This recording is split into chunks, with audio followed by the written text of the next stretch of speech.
What a great night Saturday was. It's now Monday night that we're filming this recap. But if you were with us for the UFC watch along, thanks for stopping by. That was a great night. There were people there. It was us joining the live from different accounts and leaving a like. But other than that, if it wasn't, thanks for coming by. UFC Fight Night recap. We're going to start with that because it was a great night. It was a lot of fun. If you watched the stream, Owen was there with me the entire time. Go. If you saw our reactions, those were funny. Go like on Instagram, Another Cold Sunday. But other than that, Quicksilver, my other roommate, joined us in the end. That was also great. I'm getting to the audience too. Sorry about that, guys. But let's get through it. Martinez versus Oliveira. I think that was the first notable fight on that card.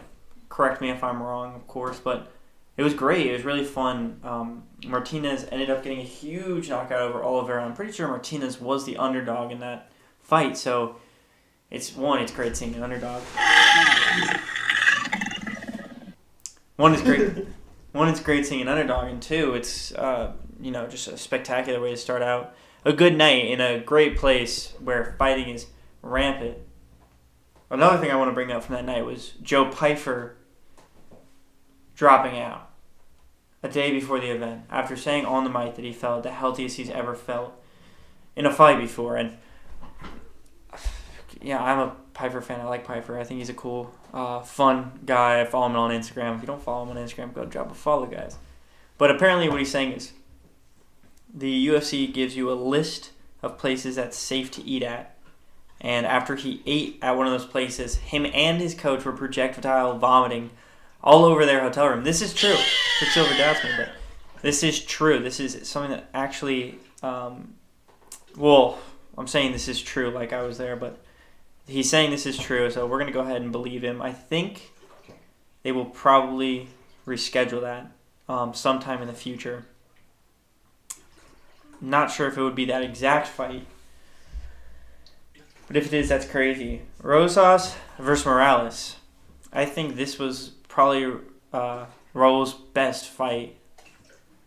I think so. I think his jiu-jitsu was great, but I think what made it good was showing some adversity in it. I think he was so close a lot of the times to being submitted that it kind of showed his maturity as he's getting more experience in the UFC. I know he's been a pro for a while, but I think his maturity as he's went to UFC from where in his most recent loss he was rushing to try to find these submissions, and he was shown kind of the respect you have to have when coming into the UFC. So it's great. He did take the win, and it was a fun fight. It was really fun. It was one of those fights where they were on the ground predominantly throughout the fight, but it wasn't not interesting because of how many close calls there were. At one point, I think near the end of the third, he was on the ground. This might have been actually at the end of the second. What? When the triangle was close, his eyes were kind of closing, and at that point, I was like, "Oh my gosh!" I'm pretty sure that was the end of the third. Okay, so it was the third. Okay. He almost went out. Yeah, and then he throws up the thumbs up at the end. And I think just, one, it shows heart in fighting because he was dealing with a lot of situations where he could have been in a bad spot. And there's a lot of times where I was like, oh my gosh, does he have Raul? That it was kind of refreshing to see him get out of these situations and see him develop as a UFC fighter. And Morales, too. I mean, the escapes that he was getting were cool. There was a lot of times that you would look at the other side and say, oh my gosh, Raul was about to get a finish in the UFC, and especially in front of the Mexican crowd who were explosive that night, so it was great. Got early ground time. He definitely took the first round. I think he was pretty dominant. He took the first round. And his just wrestling, it was great. But yeah. Torres versus Judro, Nebraska native. We lost a Nebraska native. We traded him to Colorado. The combinations Torres was landing on Dober were just a little too clean, too early. I think Drew Dober has time and time again showed him so much heart, especially with his last loss being John Silva. That's not an easy fight. This time he just couldn't take it.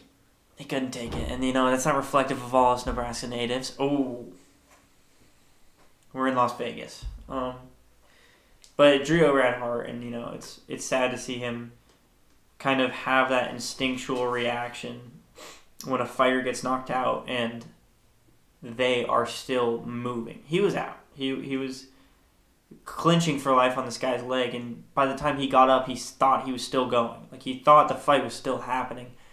And it's reflective of who he is as a fighter, one.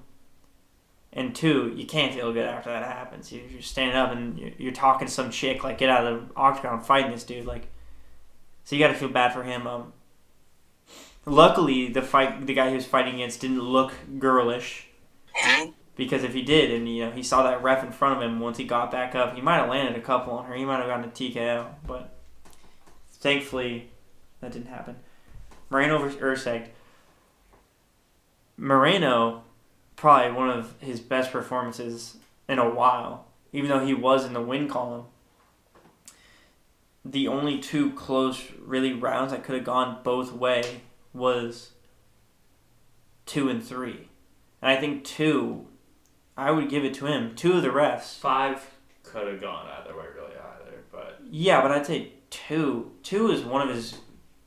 It was either 2 or 3 that the refs gave Erceg. 2 of the refs gave a pretty Moreno-dominated round to Erceg, and then they gave, I think 2 was the round that Erceg really came out and started putting it on Moreno a little bit. And everyone, which it was a good fight either way, but Moreno is landing a lot of good, clean strikes. And whenever Erceg would have his short bursts of fun, it would just be in a 2 or 3 hit combination. That was good. It was good to see that happening. I don't think there was much competition, Erceg-wise. I think at the end, to really seal the deal, Moreno did shoot for a takedown, and I think he got it. But, Moreno was going there a favorite. Julio Cesar Chavez, I think, was coaching him beforehand, too. And, another Mexican native. So when you have a guy like that on your legend, when you have a guy like that on your side, you could pretty much tell where the rest of the crowd will be as well, because that crowd was loud and it was great. I think it would be great to be a Mexican fighter there. Unfortunately, we're from the US of A, but we still I like Moreno more than Erceg. I didn't know Erceg was Australian. He definitely sounds Australian, but I don't know. He looks not Australian. I don't know what Australians look like. White, I assume.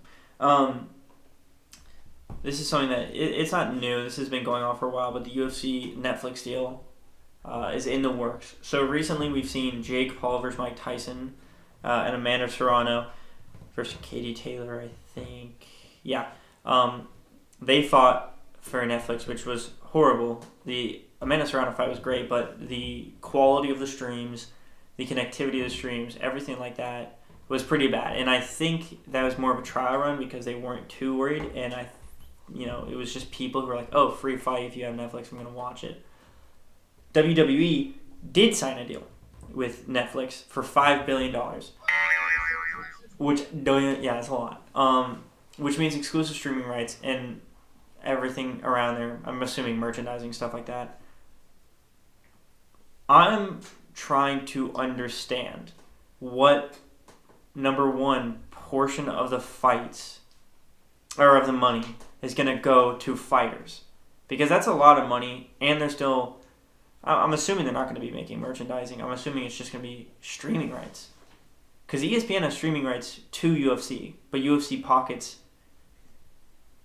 sponsorship money, stuff like that. I'm sure ESPN gets some of that, but I'm trying to see, what is this decision for? Is this decision truly saying, we want to improve our business, or do we just want money?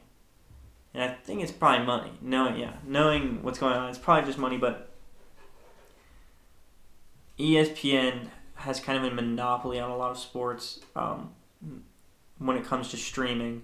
And I think, it's good to see fighting organizations getting away because they are very, very, very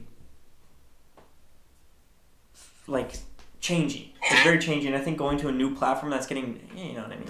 But going to a new platform that's new to streaming and new to sports in general, where it's not just movies, it's live now. There's a lot of complaints about WWE on Netflix when it first came out with lagging and just not being. Has that already happened?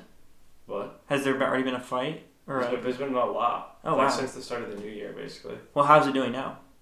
It's better, but it's like whenever there's a really big event, it's like the Mike Tyson Jake Paul fight.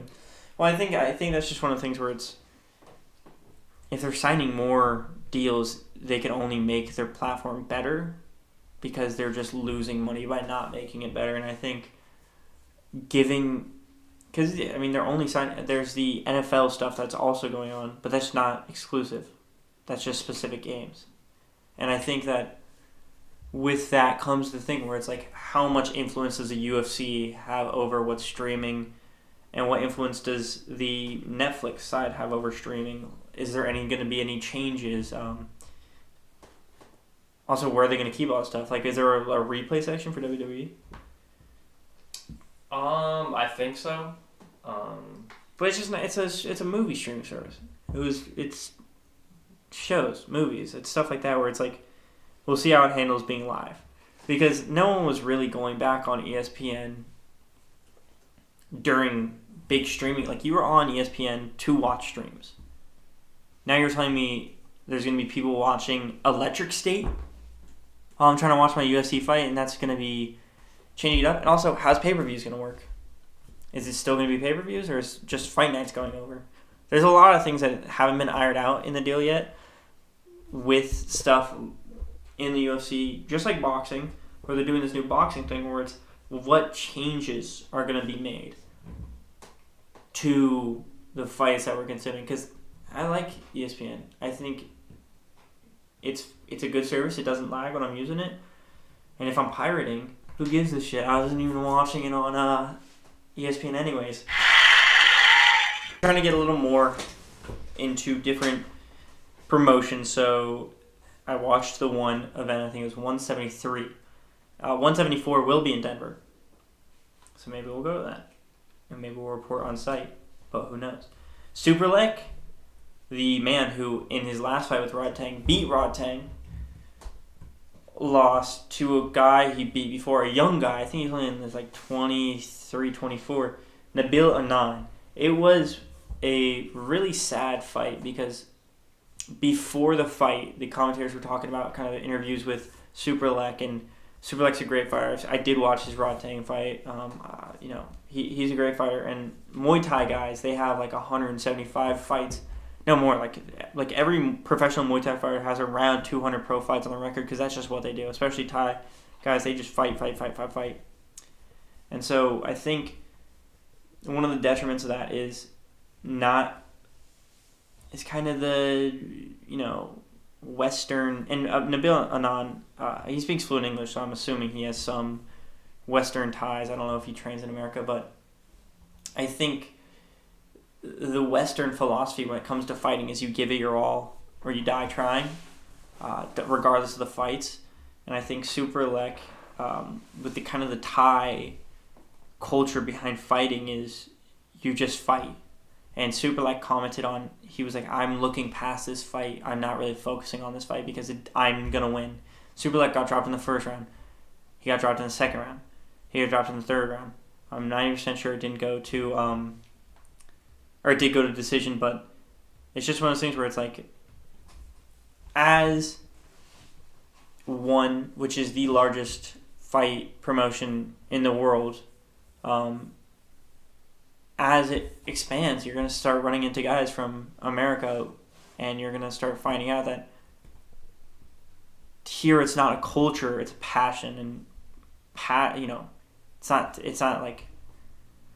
it's not an everyday sport out here. It's the people who are good are the best, and you'll come to realize that eventually. But Rodtang won. He did a kickboxing match. It wasn't Muay Thai. Rodtang, he lost to Superlek last time, and I think the only losses he has in the past 3 years are to Mighty Mouse, and that was an MMA fight.